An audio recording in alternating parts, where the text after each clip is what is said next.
Nós vamos dar continuidade às nossas reflexões nos Salmos de peregrinação.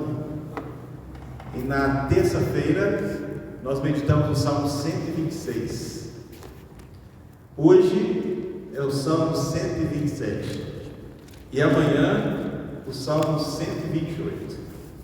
E uma coisa muito interessante que nós podemos notar nesses salmos de peregrinação, ou salmos dos degraus ou de romagem, é que esses cânticos, eles são dirigidos ao Senhor. Se você olhar as primeiras linhas, por exemplo, do Salmo 120, o verso de número 1 vai nos dizer: na minha angústia, clamo ao Senhor e Ele me ouve. E é interessante nós atentarmos aí exatamente para essa expressão Senhor. O Salmo 121 começa com uma pergunta e o verso 2 responde: o meu socorro vem de quem? Do Senhor que fez o céu e a terra. Isso. Depois o Salmo 122: alegrei-me quando me disseram: vamos à casa do Senhor.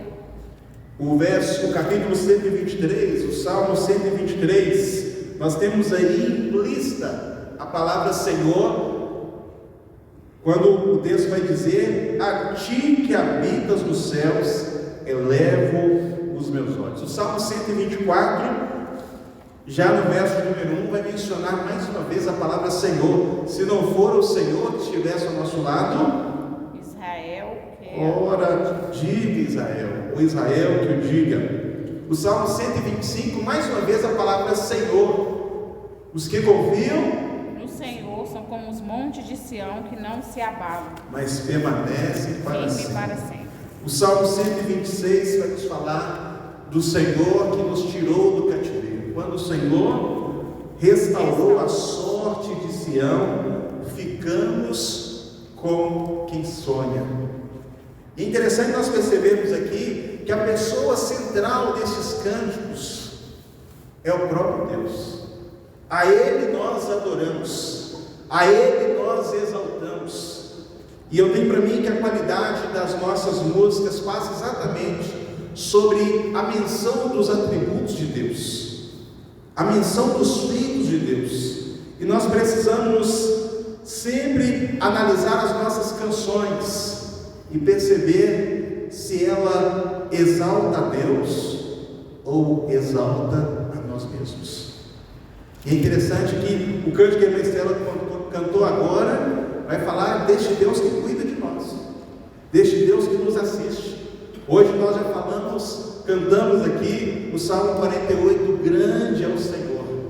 E nós precisamos avaliar às vezes a nossa lista de canções que nós ouvimos, se elas estão exaltando ao Senhor, se elas estão engrandecendo ao Senhor, ou se elas não exaltam o nosso Deus. E eu quero agora te convidar a se aproximar aí do Salmo 127. Creio que no seu texto bíblico, antes de começar o verso 1, está escrito cântico de peregrinação, ou degraus, romagem, e depois está escrito de Salomão. Essa expressão de Salomão poderia ser uma composição dedicada a Salomão. Qual foi o grande feito de Salomão? A construção do templo. A construção do templo, da casa do Senhor. Então nós encontramos em Salomão um edificador, um construtor. E esse é o assunto desse salmo. O Salmo 127 vai nos dizer: se o Senhor não edificar a casa, em vão trabalhos que edificam. Se o Senhor não guardar a cidade, em vão vigia a sentinela. Será inútil levantar de madrugada, dormir tarde, comer o pão que conseguiram com tanto esforço. Aos seus amados Ele o dá enquanto dormem. Herança do Senhor são os filhos, o fruto do ventre, seu galardão. Como flecha na mão do guerreiro, assim são os filhos da sua mocidade. Feliz o homem que enche dele a sua aljava, não será envergonhado quando enfrentar os seus inimigos no tribunal. Que o Senhor possa abençoar a sua palavra aos nossos corações nessa noite, no nome de Jesus. Amém. E ao olhar para esse salmo, meus queridos irmãos, a primeira reflexão que quero aqui compartilhar, que eu aprendo, é que nós precisamos da aprovação do Senhor. A Bíblia vai nos dizer que toda boa dádiva, todo dom perfeito, vem do Pai das luzes, a qual não há sombra alguma de variação. Eu quero te convidar a fazer um exercício agora, olhar o Salmo 127. Quais são as dádivas que Deus nos dá aqui neste Salmo? A primeira dádiva que nós encontramos é a dádiva de edificar, a dádiva de construir. Qual a segunda dádiva que nós encontramos nesse Salmo? Nós encontramos a dádiva da proteção, o verbo guardar. Qual a terceira dádiva que Deus nos dá à luz desse salmo? A dádiva da provisão. Então ele vai dizer, olha, no verso 2, será inútil levantar de madrugada, dormir tarde, comer o pão que conseguiram com tanto esforço. Aos seus amados, ele os dá enquanto dorme. Esse verso não é um verso para falar assim, olha, você não precisa trabalhar. A ideia não é essa.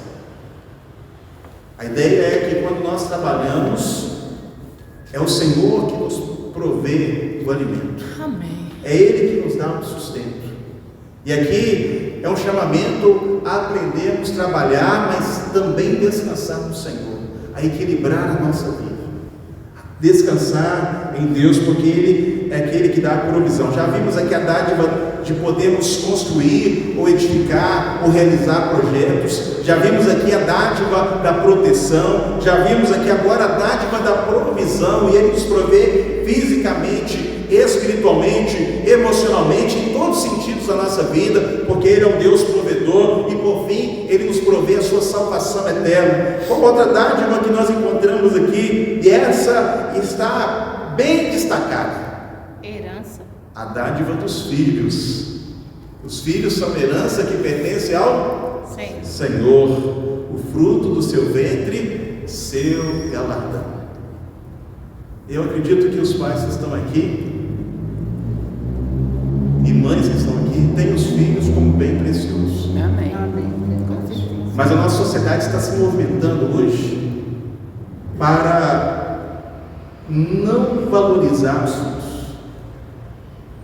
Nós somos uma sociedade que caminha numa marcha para não ter filhos, ter cachorro, ter bebê reborn, ter qualquer outra coisa. E às vezes perdemos exatamente essa dimensão. E aqui pensando na igreja, nós temos que gerar filhos espirituais. Pensando ainda nas nossas famílias, nós podemos gerar filhos com o coração. Alguns vão gerar filhos com o ventre, mas sobretudo podemos gerar com o coração. E quem sabe você pode adotar um filho, uma criança. Se não puder, adote no coração. E essa é uma dádiva bem destacada aqui. E a palavra filhos aqui poderia também ser traduzida como edificadores. E é interessante nós aqui percebermos, meus queridos irmãos, que nós precisamos da aprovação do Senhor em tudo que fizermos na nossa vida. A aprovação do Senhor, neste caso, é a grande necessidade que nós temos para construir as nossas casas, cidades, riquezas. Tudo que fizermos, meus queridos irmãos, será em vão se nós não tivermos a aprovação do Senhor.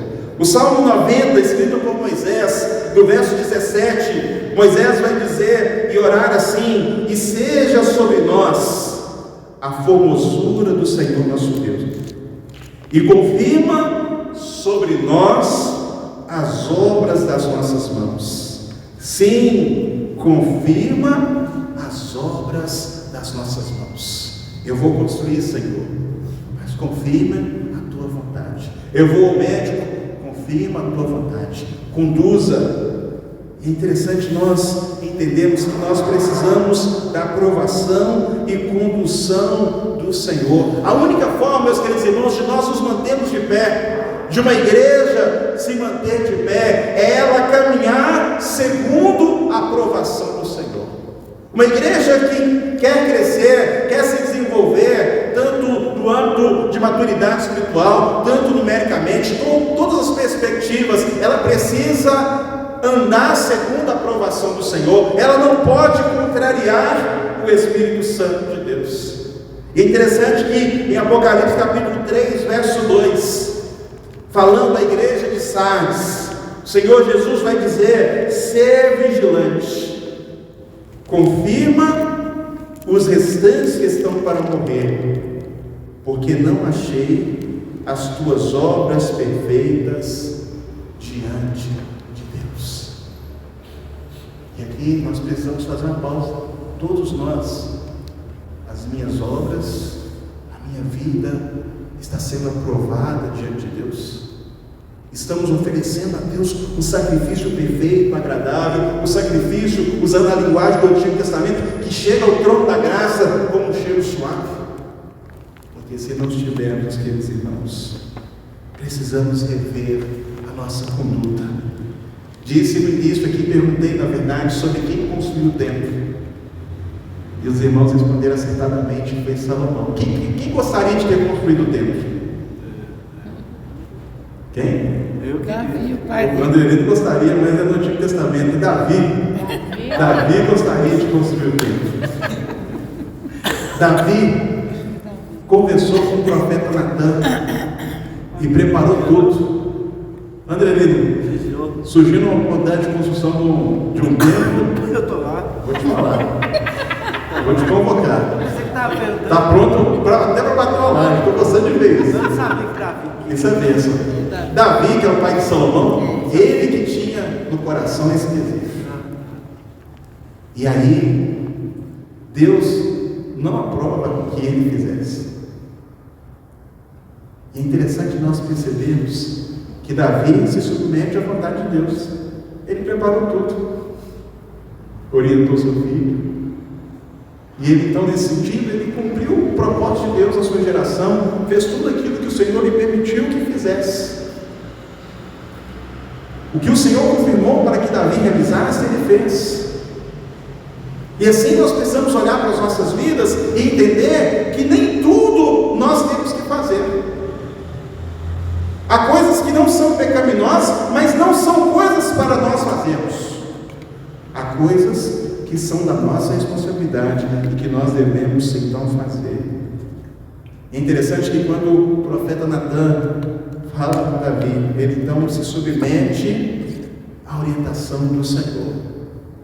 É interessante nós entendermos, queridos irmãos, que em tudo que nós fizemos nas nossas vidas, nós precisamos falar com o edificador, que é o Senhor, aquele que estabeleceu um projeto para as nossas vidas. Nós precisamos olhar para aquele que fez o projeto arquitetônico, o projeto estrutural, para ver se ele vai assinar lá embaixo, para ver se ele vai aprovar. Ele, como o construtor supremo, é ele que deve conduzir as nossas vidas, a nossa igreja, e ele nos entregou o projeto dele para nós aqui na sua palavra. Os princípios dele estão na sua palavra. E portanto, a primeira coisa que eu aprendo à luz do Salmo 127 é que nós precisamos da aprovação do Senhor, porque se não caminharmos segundo a aprovação do Senhor, todos os nossos movimentos serão em vão. Em vão trabalha os que edificam. A segunda reflexão que eu aprendo neste salmo, e pensando agora na pessoa de Jesus, é que somente por Cristo a igreja é edificada. Se o Senhor não edificar, e aí quero te convidar agora a Mateus capítulo 16, Mateus capítulo 16, versos 18 e 19, nós temos Jesus conversando com seus discípulos, e ele vai dizer assim: eu também te digo que tu és Pedro, e sobre esta pedra edificarei a minha igreja, e as portas do inferno não prevalecerão contra ela.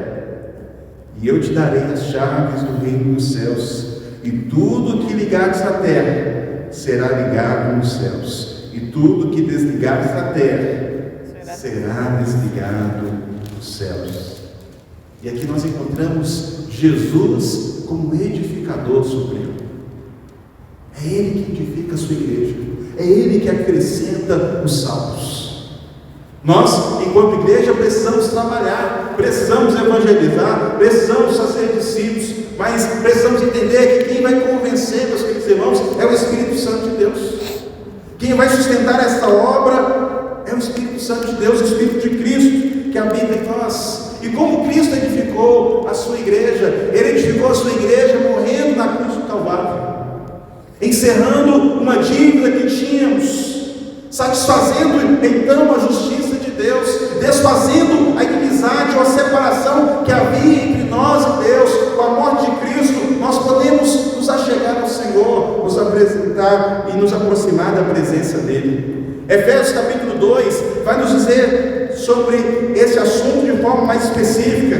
E eu quero aqui destacar apenas os versos 20 e 22, que onde nós encontramos o verbo edificar mais uma vez. E falando da igreja, Paulo vai dizer: edificado sobre o fundamento dos apóstolos e dos profetas, de que Jesus Cristo é a principal pedra de esquina, no qual todo edifício bem ajustado cresce para templo santo no Senhor, no qual também vós juntamente sois edificados para a morada de Deus em Espírito.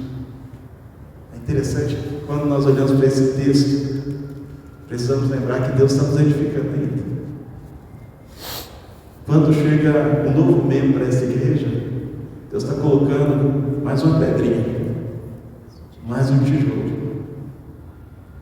Por meio da palavra Ele vai nos ajustando, porque às vezes a palavra vai nos dar vai tirar um pedaço de tudo que está na gente, vai tirar um desnivelamento, e vai então nos ajustando como igreja, de modo que todos nós aqui poderíamos ter uma camisa escrita assim: estamos em obras. Paciência, estamos em obras, estamos sendo trabalhados pelo Senhor, porque aquele que começou a boa obra em nós, Ele vai completar até o dia de Cristo Jesus. Por isso que de vez em quando há alguns desencontros, por isso que de vez em quando nós percebemos algumas falhas, e isso é para lembrarmos: olha, precisamos em todo momento do Senhor, que é o edificador da igreja. Sem Ele, nada podemos fazer. Precisamos do auxílio do Senhor.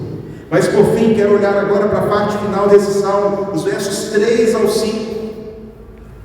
E a terceira lição, então, que esse salmo me ensina nessa noite é sobre a necessidade de investirmos tempo no discipulado, ou investirmos nas próximas gerações, porque nós estamos falando aqui de edificações, nós estamos falando aqui de projetos de vida, mas nós precisamos entender, meus queridos irmãos, que nós precisamos investir em algo que vai perdurar por toda a eternidade. E o que perdura pela eternidade são vidas rendidas a Cristo, que viverão eternamente com Ele.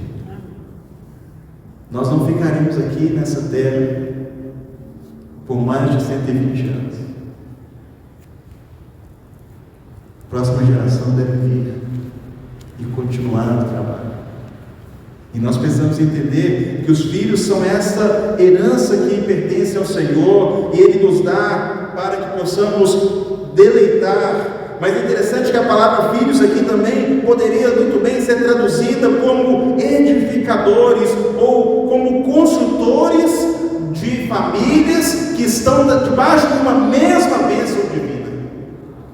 Construtores de famílias que terão, no nosso caso, netos que estarão debaixo da mesma aliança.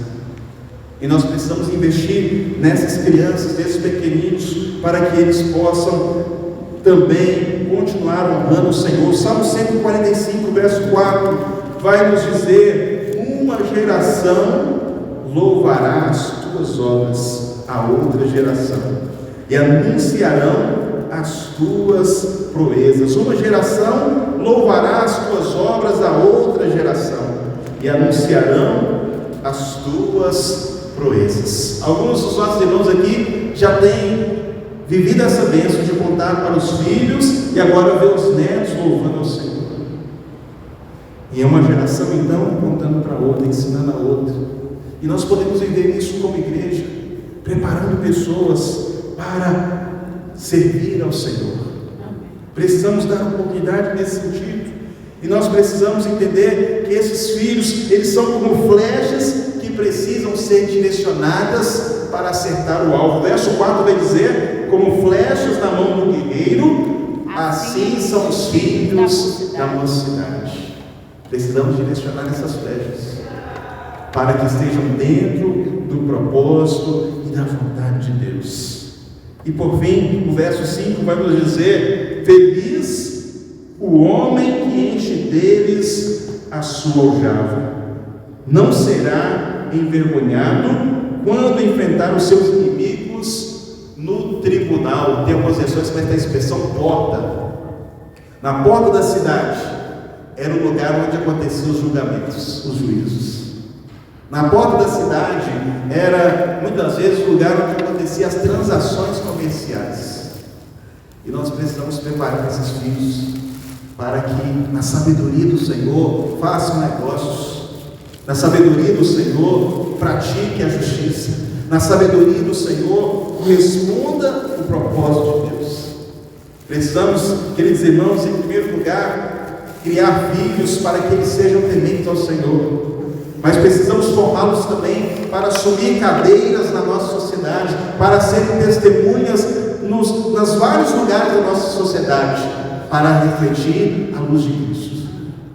Em vários segmentos, seja político, seja da segurança, seja da saúde, as escolas, os nossos filhos podem honrar o Senhor estando nesses lugares. E nós precisamos entender isso. E nós precisamos preparar isso. Então, quero concluir essa reflexão desse salmo, te encorajando nessa noite a buscar sempre a aprovação do Senhor. A segunda coisa que esse salmo nos desafia nessa noite é sempre dependermos do poder de Cristo, porque Ele é o edificador das nossas vidas e da igreja. E por fim, o último encorajamento é: faça discípulos, crescei e multiplicai espiritualmente. Faça discípulos, que essa igreja possa ter muitas pessoas às quais você possa dizer: olha, eu participei do seu nascimento espiritual, eu participei do seu crescimento na fé. Eu quero então te convidar a ficar de pé para juntos orarmos ao Senhor neste momento, pedindo que Ele em tudo nos conduza segundo a sua vontade. E eu pedi a nossa restaurando, obedecendo ao Senhor por essa noite, para que continuemos caminhando no Senhor. Amém, Jesus. Santo Deus e eterno Pai, obrigada, Senhor, por mais um dia que o Senhor tem nos concedido na Tua presença, debaixo da Tua graça e da Tua misericórdia sobre as nossas vidas. Pai, o que seríamos de nós se não fosse a Tua misericórdia, Pai? Se não fosse o Teu amor por nós, por cada um de nós que estamos aqui, Senhor. Senhor, obrigada, Pai, pela nossa igreja, obrigado por termos um abrigo, Pai, onde podemos Te louvar, bendizer o Teu santo nome, ouvir a Tua palavra, Senhor. Senhor, obrigado pelo Teu servo, Pai, que trouxe essa palavra nessa noite, Senhor. Que essa palavra possa tocar os nossos corações, que possamos sair daqui, Pai, renovados, reavivados, mas cheios do Teu Espírito Santo, Pai, e tendo a certeza que é o Senhor que nos guarda, que é o Senhor que cuida de cada um de nós, Pai. Obrigada, Senhor. Coloca os Teus anjos, Pai, ao nosso redor, Senhor, para que possamos, Pai, não vacilar, para que possamos, Pai, ter a certeza, Senhor, de que possamos levar o Evangelho, possamos falar do Senhor, possamos não calar, Senhor, falar do Senhor, dizer que somos crentes de verdade no Senhor, que somos cristãos, Pai, que estamos aqui, Pai, para que outras pessoas possam vir até os Teus pés, Pai, através da nossa palavra também, o Senhor nos usando, Pai. Pai, obrigado pela vida da irmã Estela, Senhor, que cantou essa música tão maravilhosa, esse louvor, pois dependemos totalmente de Ti, Senhor. Amém. Cuida da nossa casa, cuida da nossa família, cuida dos nossos filhos, Pai. Esta é minha oração em nome do Teu Filho Jesus Cristo. Amém, Jesus. Amém.